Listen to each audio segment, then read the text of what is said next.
આગામી દિવસોમાં જેમ જેમ ઠંડીનો વધારો થશે તેમ તેમ શાંત અને ખલેલ વગરના રણ વિસ્તાર ધરાવતા રાપર તથા ખડીર વિસ્તારના સરહદી રણ વિસ્તારમાં પાણી ભરાઈ જતા આ રણમાં શિયાળો ગાળવા માટે લાખો ફ્લેમિંગો તથા પેણ તથા અનેક પ્રવાસી પક્ષીઓનું આગમન થયું છે। આ પક્ષીઓ વિશેષ ફ્લેમિંગો એટલે કે લાખેણા જાની તરીકે પણ ઓળખાય છે। હાલમાં રાપર તાલુકાના શિરાની વાંઢ તથા ખડીરના અમરાપરના મોટા રણમાં 1 લાખથી વધુ ફ્લેમિંગો જોવા મળી રહ્યા છે। ખડીરના અમરાપરથી શિરાની વાંઢ રાપર તરફ જતા માર્ગ વચ્ચે તેમનો જમાવડો જોવા મળે છે। આગામી સમયમાં તેમની સંખ્યા વધી જાય તેમ છે।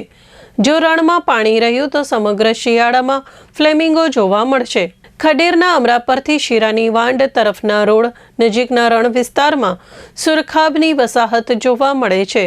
આ સ્થળ પર અનેક વર્ષોથી ફ્લેમિંગો ઈંડા મૂકી બચ્ચા ઉછેર કરે છે।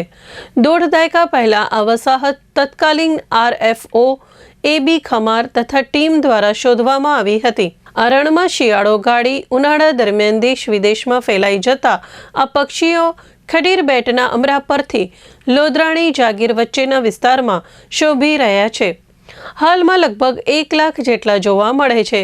અહીંથી પસાર થતા પ્રવાસીઓ આ નયનરમ્ય નજારો જાણવા માટે લોકો રોકાય છે। છેલ્લા કેટલાક વર્ષોમાં કચ્છમાં સુરખાબની હાજરીમાં અભૂતપૂર્વ વધારો નોંધાયો છે। પક્ષીઓની સંખ્યા પ્રતિ વર્ષે વૃદ્ધિ નોંધાઈ રહી છે। કચ્છના નાના અને મોટા રણના વિસ્તાર ગ્રેટર અને લેસર ફ્લેમિંગો માટે વિશેષ સ્થાન ધરાવે છે।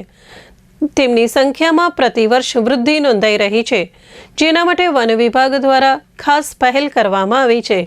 કચ્છનો આ વિસ્તાર મધ્ય એશિયન ફ્લાયવેનો ભાગ છે, જે સ્થળાંતરિત પક્ષીઓ માટે એક મહત્વપૂર્ણ માર્ગ અને સ્થળ છે। પણ વન વિભાગના સેન્ચુરી વિસ્તારમાં તે આવે છે। તેમના રૂટનો રોકાણ સ્થળોએ વન વિભાગ દ્વારા 2009-10થી ખાસ પહેલ હાથ ધરવામાં આવી છે। આ પહેલ અંતર્ગત સુરખાબ પક્ષીઓના મોટા પ્રજનન માટે રણમાં ખાસ સી આકારના ડેઝર્ટ પોઈન્ટ અને લિનિયર પ્લેટફોર્મ ઊભા કરવામાં આવ્યા છે। બંને પ્રકારના સુરખાબ પક્ષીઓ કચ્છના રણમાં પ્રજનન કરતા આવ્યા છે।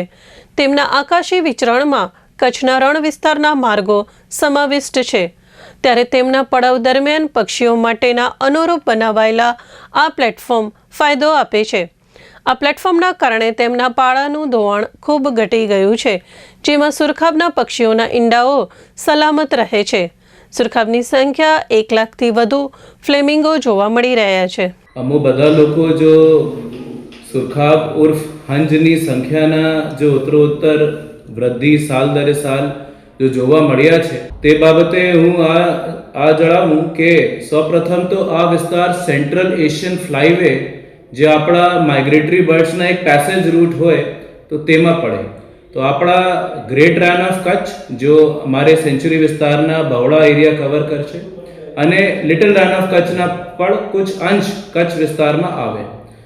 તો જ્યાં કુદરતી રૂપથી હંજના એક સ્ટોપઓવર છે, આ તો હકીકત છે।